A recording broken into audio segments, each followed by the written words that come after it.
Hello students, स्वागत है आपका आईसीटी वर्चुअल क्लासेस में। मैं हूं कविता, आपकी साइंस टीचर। उम्मीद करती हूँ आप सभी अच्छे होंगे और स्वस्थ होंगे। सो क्लास कंटिन्यू करेंगे अपना चैप्टर, और चैप्टर का नाम है न्यूट्रिशन इन एनिमल्स। हम बात कर रहे थे पोषण के बारे में, और पोषण किस में हम पढ़ रहे हैं? जंतुओं में पोषण पढ़ रहे हैं। प्रीवियस लेक्चर में हमने इंट्रोडक्टरी पार्ट को देखा है। जैसे कि हमने कहा था, हमारा जो चैप्टर है वो अलग अलग पार्ट्स में हमने डिवाइड किया था। हमारा चैप्टर हमने अलग अलग पार्ट्स में डिवाइड किया था, जिसमें से अभी तक कौन कौन से टॉपिक आपने पढ़ लिए हैं। इंट्रोडक्शन हमने पढ़ा, इस चैप्टर का इंट्रोडक्शन हमने पढ़ा, जिसमें हमने देखा कि इस चैप्टर में हम क्या क्या पढ़ने वाले हैं। ठीक है, जैसे कि आपने न्यूट्रिशन के बारे में बेसिक सी चीजें जानी, न्यूट्रिशन क्या होता है, क्यों इम्पोर्टेंट होता है। इसी के साथ हमने देखा different way of taking food, यानी कि भोजन ग्रहण करने के विभिन्न तरीकों के बारे में हमने जाना। वो कौन कौन से वेज होते हैं जिसके द्वारा जो जीव होते हैं वो भोजन को ग्रहण करते हैं। क्योंकि हमने पढ़ा था कि भोजन को ग्रहण करने की जो आदतें होती है वो अलग अलग होती हैं। तो अलग अलग जीवों में भोजन ग्रहण करने के लिए जो अंग होते हैं, जो ऑर्गन होते हैं, वो अलग अलग यहाँ पर पाए जाते हैं। ठीक है, आज हम बात करने वाले हैं डाइजेशन के बारे में, यानी कि पाचन के बारे में। उससे पहले एक बार देख लेते हैं क्या चीजें हमने डिस्कस की हैं। इंट्रोडक्शन आपको पता है, हम बात कर रहे थे कि भोजन ग्रहण करने की विभिन्न विधियों के बारे में, जिसमें हमने एक टेबल को यहाँ पर स्टडी किया था। टेबल में हमने क्या कहा था, यहाँ पर आपको अलग अलग एनिमल्स के नाम दिए गए हैं। वो एनिमल क्या खाते हैं, क्या उनका भोजन है, यहाँ पर हमने वो चीजें देखी थी। और लास्ट वाले कॉलम में हमने देखा था मोड्स ऑफ फीडिंग, यानी कि उनकी भोजन की कैसी आदतें हैं। इसके आधार पर हमने देखा, जैसे कि हमने स्नेल में पढ़ा था, इसका भोजन है एल्गी। कैसे खाता है? स्क्रैपिंग फ्रॉम रॉक्स, यानी कि रॉक से खुरच करके। आंट हमने बोला था, ये क्या plant material and other animals को यहाँ पे क्या करते हैं, कंज्यूम करती है। हमने कहा था कैसे खाएगी, बाइटिंग एंड चूइंग। जैसे कि हमने कहा था मॉस्किटो, हमने कहा था मॉस्किटो का जो फूड होगा वो होगा ब्लड। कैसे करेगा? शकिंग के थ्रू करेगा। ठीक है, ईगल क्या होगा? ईगल कैसे अपने भोजन को ग्रहण करता है? टीयरिंग, यानी कि चीर फाड़ करके। ठीक है, जैसे कि अमीबा, अमीबा कैसे अपने भोजन को ग्रहण करेगा? कैप्चरिंग एंड सेलिंग, यानी कि पकड़ेगा और उसके बाद क्या करेगा, उसे निगलता है।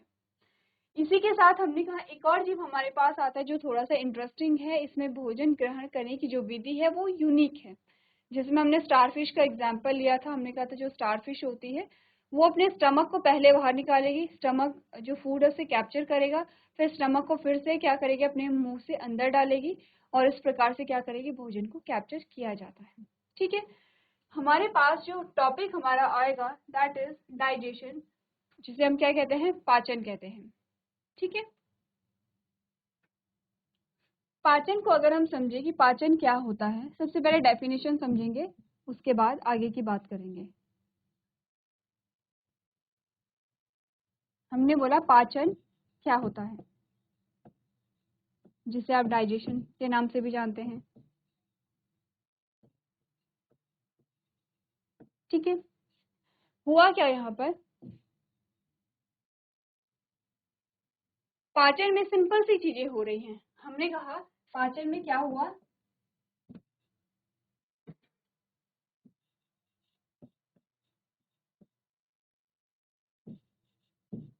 जो जटिल भोज्य पदार्थ थे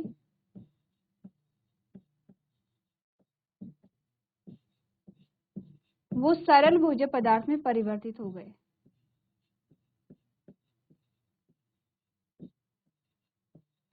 सिर्फ इतनी सी चीजें चल रही हैं कहाँ पर, पाचन में। हमने बोला पाचन में क्या हमने पढ़ा है, जो जटिल भोज्य पदार्थ थे जिसे कि हम कॉम्प्लेक्स फूड मटेरियल भी कहते हैं, वो क्या हो गए हैं, सरल भोज्य पदार्थ में कन्वर्ट हो गए हैं, जिसे हम क्या कहते हैं, सिंपल फूड मटेरियल भी कहते हैं। जटिल का अब सिंपल सा मतलब हम समझ सकते हैं। आपने कहा हम एग्जाम्पल ले लेते हैं, आपने एक रोटी है आपके पास, रोटी जो है आप एक रोटी को एक बार में नहीं खा जाते हैं। ठीक है, हमने क्या किया, इस रोटी के छोटे छोटे पीस किए और छोटी छोटी बाइट आपने ली। जब छोटी छोटी बाइट आपने ली तो फिर आपने इसे चबाया। अब आप कह रहे हैं कि ये कुछ इस प्रकार से सेमी सॉलिड बन गया है।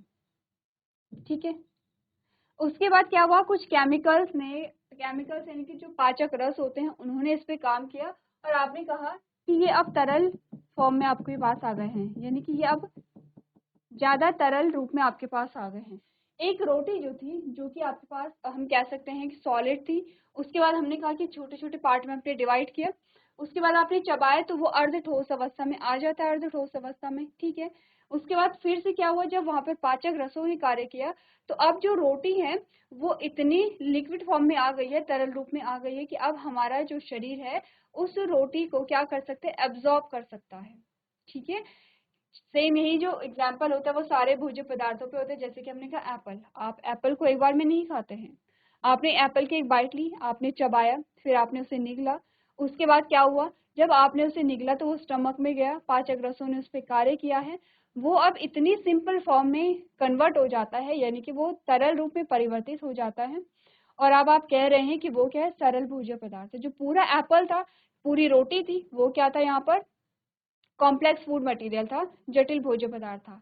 अब आपने चबाया, उसके बाद क्या हुआ, आपके पेट में गया, वहां पर रसायनों ने उस पर कार्य किया, अब वो क्या हो गया है, सरल भोज्य पदार्थ में कन्वर्ट हो गया है, ठीक है। क्लियर इतनी बातें।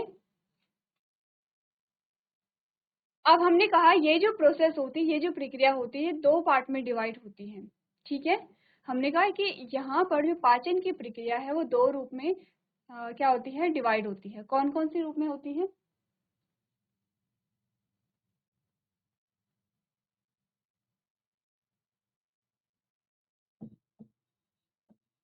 जो पाचन है, पहले क्या होगा, भोजन में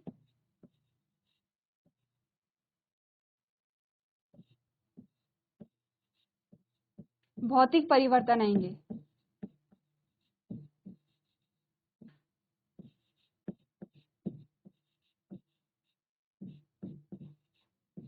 ठीक है। और उसके बाद क्या होगा, जब भौतिक परिवर्तन आ गए हैं तो अब क्या होगा, फिर भोजन में क्या होगा, रासायनिक परिवर्तन आएंगे।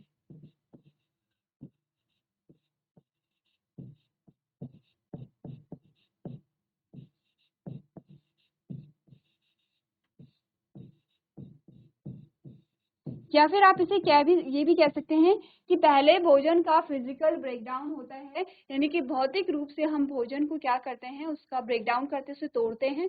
उसके बाद केमिकल ब्रेकडाउन होता है, यानी कि फिर भोजन क्या करते हैं, भोजन को फिर रसायन क्या करते हैं, तोड़ते हैं। दो चीजें होती है, ठीक है। पहली चीज ये होगी और दूसरी चीज क्या होगी, ये होगी। अगर मैं कहूँ कि भोजन में भौतिक परिवर्तन आएंगे या फिर भौतिक रूप से भोजन को तोड़ा जाता है, ये ज्यादा अच्छी लैंग्वेज होगी। अगर हम कहें कि भोजन को,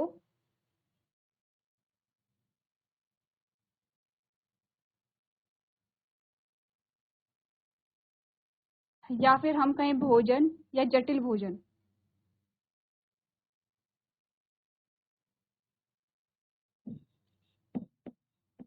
जो जटिल भोज्य पदार्थ होते हैं,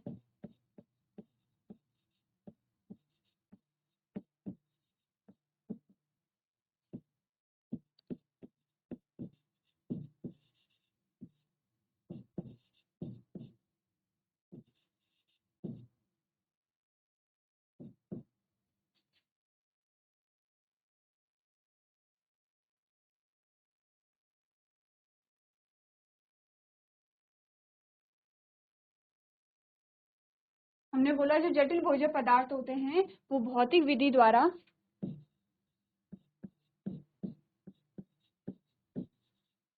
सरल भोज्य पदार्थ में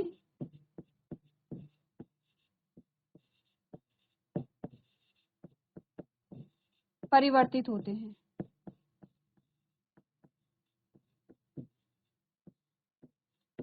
ठीक है।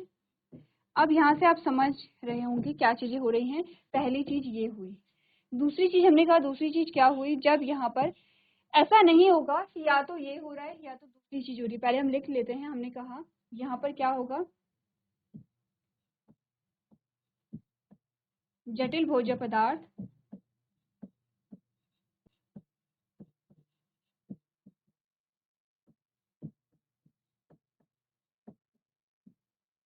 रासायनिक या रसायनों द्वारा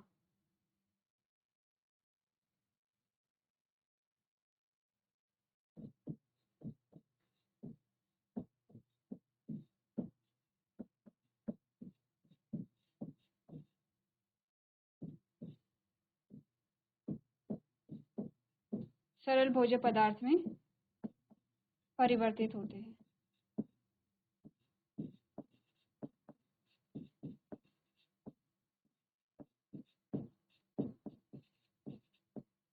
ठीक है, पहली चीज में क्या हुआ, पहले में हमने क्या बोला, हमने कहा पाचन में क्या होता है, सिंपल सा, सबसे पहले हमने पाचन की डेफिनेशन क्या पढ़ी कि जटिल भोज्य पदार्थ जो है वो सरल भोज्य पदार्थ में परिवर्तित होता है।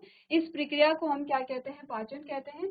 हमने कहा कि पाचन की प्रक्रिया 2 पार्ट में क्या होते हैं, कंप्लीट होती है। ऐसा नहीं होगा कि या तो ये हो रही है या ये हो रही है, दोनों चीजें होंगी। ठीक है, दोनों चीजें होती है। हमने कहा सबसे पहले स्टार्ट कहाँ से होता है, हमने कहा जटिल भोज्य पदार्थ भौतिक विधि द्वारा सरल भोज्य पदार्थ में परिवर्तित होते हैं।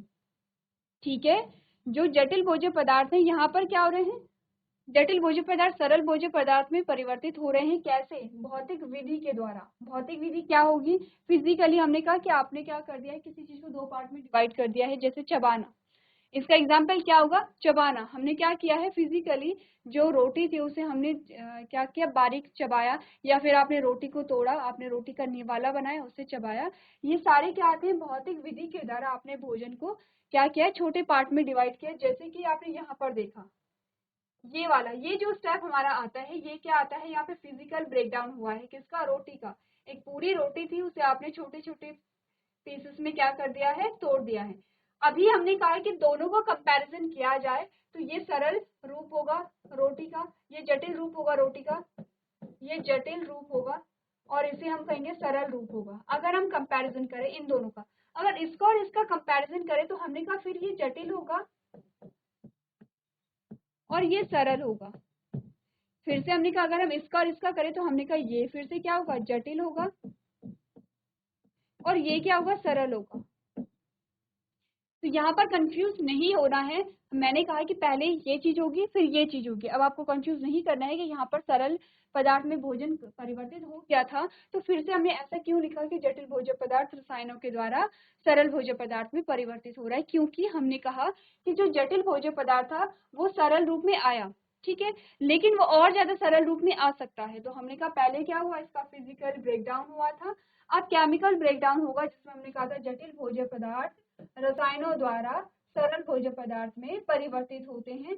यहाँ पर क्या काम करेगा, यहाँ पर आप बात करेंगे अलग अलग पाचक रसों के बारे में। ठीक है, यहाँ पर फंक्शन कौन करेगा, पाचक रस, डाइजेस्टिव जूस जिसे आप कहते हैं।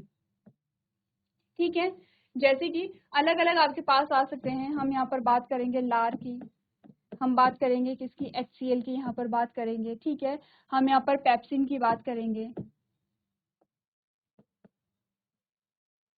अलग अलग आपके पास आते हैं, जैसे कि हम बाइल की बात करेंगे। तो ये सारी चीजें आपके पास आती हैं पाचक रस के रूप में, जो कि क्या करती हैं, केमिकल ब्रेकडाउन करती हैं भोजन का। इतनी चीजें अगर आपने समझ ली है तो ये सेम चीज हम पढ़ ले यहाँ पर डाइजेशन में। डाइजेशन में आपको क्या बोला गया है, हमने कहा the components of food such as carbohydrate are complex substance which can't be utilised by body. हमने बोला कि भोजन के जो घटक होते हैं, भोजन के घटक में हमने क्या बोला था, भोजन में क्या होते हैं, अलग अलग प्रकार के पोषक तत्व होते हैं। कुछ ऐसे पोषक तत्व होते हैं जिसे आप क्या कहते हैं, मैक्रो न्यूट्रिएंट कहते हैं, जिनकी आवश्यकता आपको अधिक मात्रा में होती है। कुछ माइक्रो न्यूट्रिएंट होते हैं जिनकी आवश्यकता आपको कम मात्रा में होती है। मैक्रो में हमने कार्बोहाइड्रेट, प्रोटीन और फैट के बारे में पढ़ा है, तो हम मेनली इन तीनों के बारे में बात करेंगे।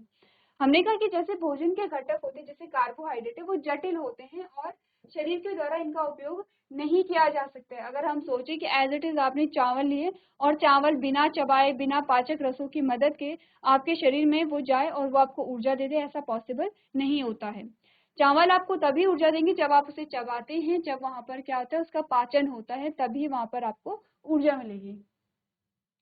तो they are broken down into simpler substances. तो यहाँ पर क्या होता है, ये सरल पदार्थों में क्या होते हैं, टूट जाते हैं। द प्रोसेस ऑफ ब्रेकडाउन, यहाँ से आपकी डेफिनेशन स्टार्ट हो रही है, ध्यान दीजिए, आपकी यहाँ से डेफिनेशन स्टार्ट हो रही है। The process of breakdown of complex components of food into a simpler substance is called digestion.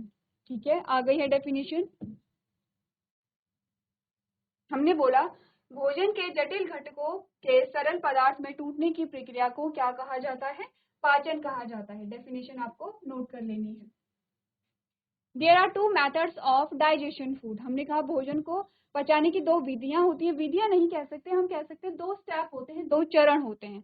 विधियां में तो क्या होता है, या तो आप इस विधि का यूज कर लीजिए या आप इस विधि का यूज कर लीजिए। स्टेप में क्या होता है कि सब चीजें इंपॉर्टेंट होती है, स्टेप वाइज चीजें, सारे ही स्टेप वहां पे इंपॉर्टेंट होंगे। हमने कहा डाइजेशन के दो स्टेप हमारे पास आते हैं, that is physical method including chewing and grinding of food in mouth। सबसे पहले हमने कहा दो क्या होते हैं, दो चरण होते हैं पाचन के। भौतिक विधि होती है जिसमें भोजन को मुख में चबाना और पीसना शामिल होता है। एंड दूसरा होता है केमिकल मेथड, जिसमें हमने बोला addition of digestive juice to the food by the body itself.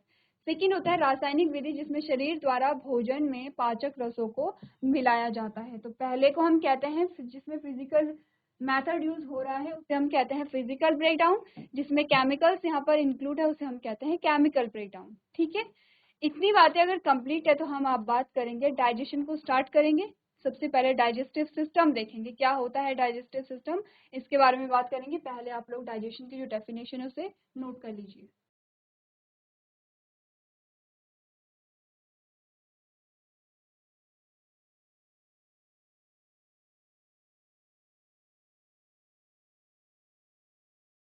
चलिए तो अब बात कर लेते हैं डाइजेस्टिव सिस्टम के बारे में। डाइजेस्टिव सिस्टम क्या होता है, ये चीजें आपने समझ ली होंगी और आपने नोट कर लिया होगा जो आपको नेसेसरी यहाँ पर दिखाई दिया।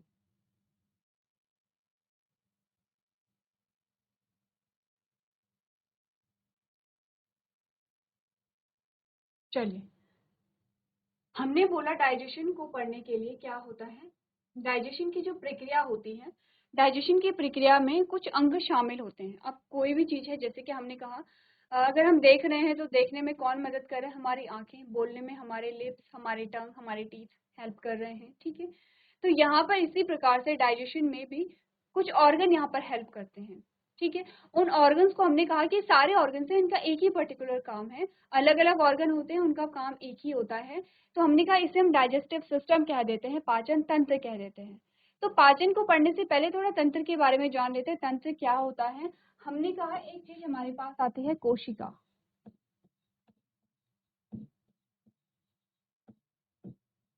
जिसे आप कहते हैं सेल।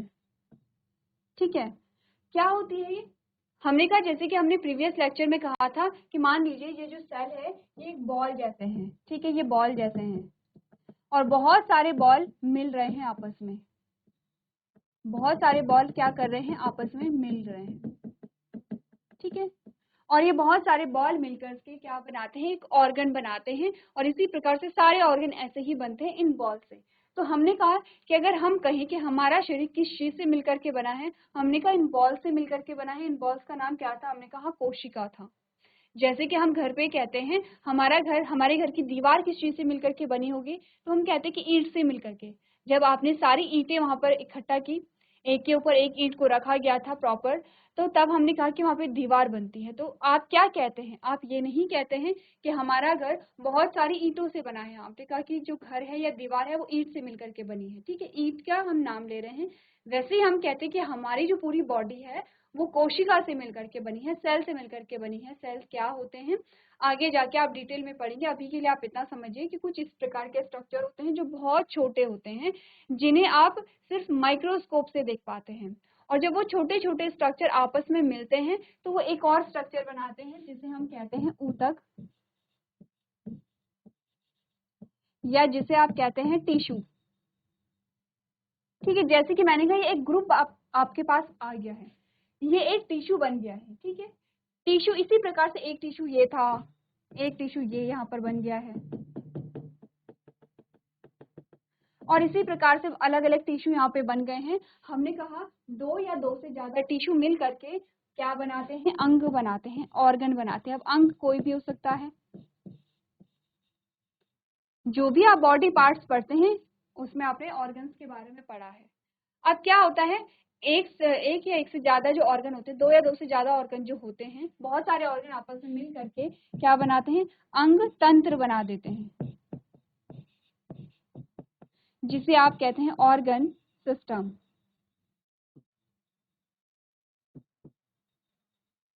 ऑर्गन सिस्टम का एग्जाम्पल आपके पास आया है डाइजेस्टिव सिस्टम,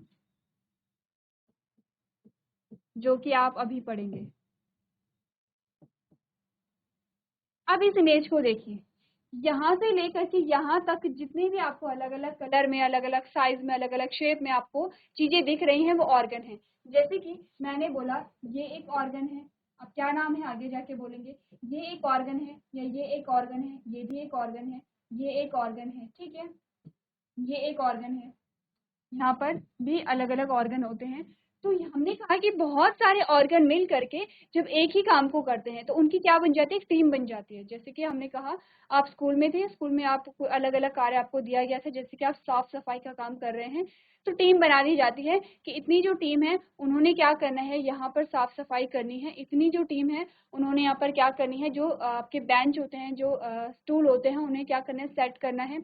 इतनी जो टीम है वो क्या करेंगे कि जो भी कूड़ा होगा वो एक जगह, जो इकट्ठा कूड़ा है उसे क्या करेंगे, एक जगह से दूसरी जगह लेके जाएंगे, जहां पर भी आपको उसका निपटन करना होगा।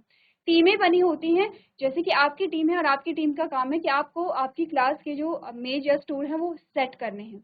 अब सारे बच्चे मिल करके क्या करेंगे, आपकी टीम में 5 या 6 लोग जितने भी हो सकते हैं, वो 5-6 लोग क्या कर रहे हैं, सारे लोग एक ही काम को कर रहे हैं, वो स्टूल को सेट कर रहे हैं। लेकिन डिफरेंस क्या होगा, कोई बच्चा आगे की रो सेट कर रहा है, कोई पीछे की रो सेट कर रहा है, कोई बीच की रो सेट कर रहा है। काम एक ही है लेकिन अलग अलग स्टेप में काम कर रहे हैं। वैसे ही हमने कहा सारे जो ऑर्गन्स होते हैं, सारे जो अंग होते हैं, वो पाचन का काम कर रहे हैं, लेकिन अलग अलग स्टेप होते हैं पाचन के। जैसे कि जब आपने मुख में भोजन को चबाया तब वहां पर कोई और ऑर्गन काम कर रहा था भोजन के पाचन के लिए। जब भोजन आपके स्टमक, आपके पेट में गया तब वहां पर कुछ और चीजें काम कर रही थी भोजन के पाचन के लिए। जैसे जैसे भोजन आगे चलता गया है, वैसे वैसे अलग अलग ऑर्गन्स यहाँ पर काम करते हैं। अब जब भी हम डाइजेस्टिव सिस्टम कहेंगे तो आपको समझ आ जाना चाहिए कि सिस्टम कैसे मिलकर बना होगा। मैं आपको कहूँ रेस्पिरेटरी सिस्टम या श्वसन तंत्र, आपको पता होना चाहिए कि ये कैसे बना होगा। या मैं कहूँ एक्सक्रीटरी सिस्टम या उत्सर्जन तंत्र, जहां पर भी तंत्र आएगा, तंत्र का मतलब सिंपली आपको ये समझने की यहाँ पर 2 से ज्यादा ऑर्गन प्रेजेंट होंगे और सारे ऑर्गन मिल करके एक काम को कर रहे होंगे। ठीक है, इतनी बात क्लियर है। एक बार देखिए जो हमने यहाँ पर फ्लो चार्ट देखा है,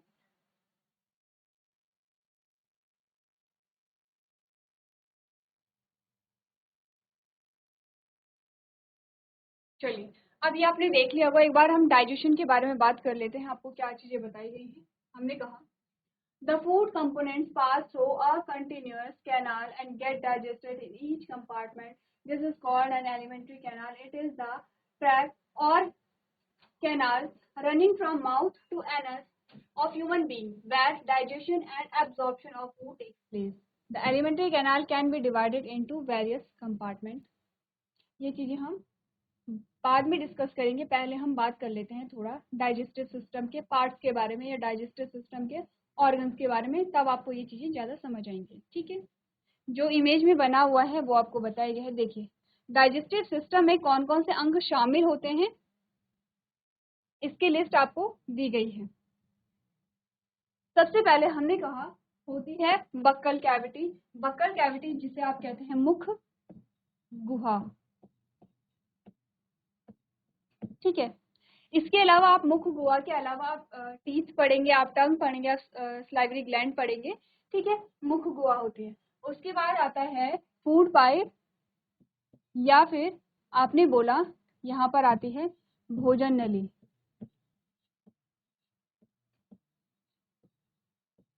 ठीक है, मुख गुहा क्या होगी, जब मैं आपसे बात कर रही हूँ तो आप देख रहे हैं कि मेरे मुख के अंदर एक खाली स्थान है। हमारे मुख के अंदर जीभ भी होती है, दांत भी होते हैं, लेकिन अपर एंड लोअर जॉ के बीच, ये अपर जॉ है हमारा, ये लोअर जॉ है। ठीक है, जिसे आप जबड़ा कहते हैं। अपर एंड लोअर जॉ के बीच खाली स्थान भी होता है। ठीक है, तभी आपकी टंग क्या करिए, अपर जो आपका जॉ है ऊपर भी टच कर पा रही है, नीचे भी टच कर पा रही है। ये जो खाली स्थान है इसे हम कहते हैं बक्कल कैविटी, मुख गुहा। ठीक है, उसके बाद आपने कहा कि फूड पाइप आता है, भोजन नली, जो कि आपको इस प्रकार से दिखाई गई है। जैसे कि ये आपकी भोजन नली नहीं होगी, ये श्वसन नली होती है जिसे आप टच कर पाते हैं। इसके पीछे होती है भोजन नली जिसे आप टच नहीं कर पाते हैं। ठीक है, भोजन नली होगी। भोजन नली के बाद आपका आता है पेट, जिसे आप पेट कहते हैं साधारण भाषा में, या जिसे हम कहते हैं आमाशय। ठीक है, क्या कहेंगे, ये है आपका आमाशय, ये वाला। फिर आती है आपकी छोटी आंत। क्या आती है? छोटी आंत आती है। छोटी आंत के बाद आपके पास आती है बड़ी आंत। बड़ी आंत के बाद आपके पास क्या आएगा? एनस यहाँ पर आता है। ये सारे पार्ट्स मिल करके बनाते हैं पाचन तंत्र। अब आपको इस लाइन में ये बोला गया है कि यहाँ पर ये जो सारे पार्ट्स हैं, कहाँ से? आपके मुख गुहा से लेकर के, ठीक है, आपके मुख गुहा या आपके मुख से लेकर के आपके एनस तक ये पार्ट्स हैं। कुछ इसी प्रकार का दिखा रखा है, यहाँ से स्टार्ट हो रहा है और एनस तक क्या है? सारे पार्ट्स आपको मिल रहे हैं। हमने कहा इन सारे ही पार्टों को हमने क्या बोल दिया है? यहाँ पर एलिमेंट्री कैनाल कहा है या आहार नाल के नाम से हम इसे जानते हैं। अगर मैं सारे पार्ट्सों को कंबाइनली कहूं तो मैं इसे क्या कहूंगी? आहार नाल। या फिर हमने क्या बोला था? एलिमेंट्री कैनाल यहाँ पर कहा था। या फिर हमने क्या कहा? Alimentary canal. ठीक है, क्लियर है इतनी बातें? अब सबसे पहले करना क्या है आपको? ये सारे पार्ट्स को नोट करना है, ठीक है। डायग्राम, इजी डायग्राम कैसे बनाएंगे? वैसे तो ये डायग्राम आपको क्या होगा? अंडरस्टूड होगा, समझ आ रहा होगा सारे पार्ट्स को, लेकिन एक बार हम भी क्या करेंगे? डायग्राम को बना लेंगे जिससे कि आपको समझ आ जाएगी कौन सा पार्ट कब यहाँ पर बन रहा है, ठीक है। एक बार पार्ट्स को नोट कीजिए आप लोग।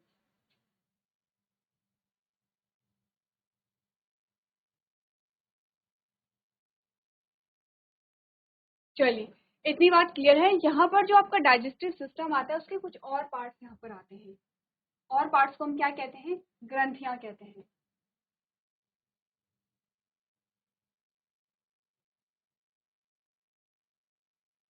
और पार्ट्स को हम कहते हैं ग्रंथियां या ग्लैंड्स कहते हैं। जब हमने कहा था कि यहाँ पर क्या होगा? भोजन का जो केमिकल ब्रेकडाउन होगा, यानी कि रसायन विधि द्वारा जो जटिल भोज्य पदार्थ है उन्हें सरल भोज्य पदार्थों में बदला जाएगा, वो इनके द्वारा बदला जाता है। जैसे कि लाइवरी ग्लैंड, लीवर और पैनक्रियाज आपके पास आते हैं। इनका काम क्या होता है? इन ग्रंथियों का काम होता है श्रावण करना, यानी कि सिक्रीट करना। ये कुछ ना कुछ क्या करेंगे? सिक्रीट करेंगे, ठीक है। सिक्रीट का मतलब होता है ये क्या करेंगे? पाचक रसों को यहाँ पर निकालते हैं और इनकी लोकेशन अलग अलग होगी, ठीक है। पाचक रसों को निकालेंगे, भोजन का पाचन करेंगे। जैसे कि सलाइवरी ग्लैंड क्या करेगी? सलाइवा को सिक्रीट करती है। कहाँ? आपके माउथ में, आपके मुख में। लिवर क्या करेगी? बाइल को सिक्रीट करती है। कहाँ? सिक्रीट कहाँ से होगा? स्मॉल लिवर से होगा। और कहाँ जाएगा? आपके स्मॉल इंटेस्टाइन में जाएगा। जो पैनक्रियाज है वो क्या करेगा? डाइजेस्टिव जूस को सिक्रीट करता है और कहाँ जाता है? स्मॉल इंटेस्टाइन में जाता है, ठीक है। तो ग्लैंड्स आप पढ़ेंगे, इनके सिक्रेशन के नाम भी पढ़ेंगे आप, ठीक है। कुछ कुछ नाम हम एग्जाम्पल में देख लेंगे। अब इनकी लोकेशन कहाँ कहाँ होती है? जैसे कि सलाइवरी ग्लैंड में कह रही हूँ, आपने कहा इस इमेज में देखिए, ये जो आपको दिखाई दे रहा है, तीन जो चीजें हैं ये सलाइवरी ग्लैंड है तीनों। फिर आपने लिवर यहाँ पर देखा है, और पैनक्रियाज की हम बात करें तो पैनक्रियाज यहाँ पर इस प्रकार से होगा। जो लीफ लाइक स्ट्रक्चर यहाँ पर हमने बनाया है वहां पर क्या होता है? पैनक्रियाज पाया जाता है, ठीक है। अब हमें करना क्या है? डाइजेस्टिव सिस्टम आपने नोट कर लिया है। अब हमें डायग्राम यहाँ पर बनाना है डाइजेस्टिव सिस्टम का। उससे पहले जो ग्लैंड्स हैं उनके नाम आप लोग यहाँ पर नोट कर लीजिए। चलिए, तो अब हमें करना क्या है? अभी तक हमने क्या क्या चीजें डिस्कस की हैं जो इम्पोर्टेंट थी? डाइजेशन क्या होता है, ठीक है। हमने सबसे पहले बोला डाइजेशन क्या होता है, डाइजेशन के कितने पार्ट्स हमारे पास आते हैं। सेकेंड, हमने डिस्कस किया है डाइजेस्टिव सिस्टम के बारे में, उनके अलग अलग पार्ट्स के बारे में हमने डिस्कस किया है। उनमें ग्लैंड्स कौन कौन सी होती है उसके बारे में हमने डिस्कस किया है। आपके लिए होमवर्क में ये है कि आप डाइजेस्टिव सिस्टम को बनाएंगे, पाचन तंत्र आप बना करके लेके आएंगे। नेक्स्ट जो हमारा लेक्चर होगा हम यहाँ पर भी पाचन तंत्र को बनाएंगे ताकि आपको और ज्यादा क्लियर हो जाए। होमवर्क आप लोग करके लेके आएंगे, क्योंकि अगर आप वहां पर डाइजेस्टिव सिस्टम को बनाते हैं तो आप में क्या हो जाएगी? क्लियरिटी आ जाएगी। क्लियर है? तो चलिए, आज के सेशन में हम इतना ही करेंगे। अभी तक क्लास में बने रहने के लिए आपका धन्यवाद।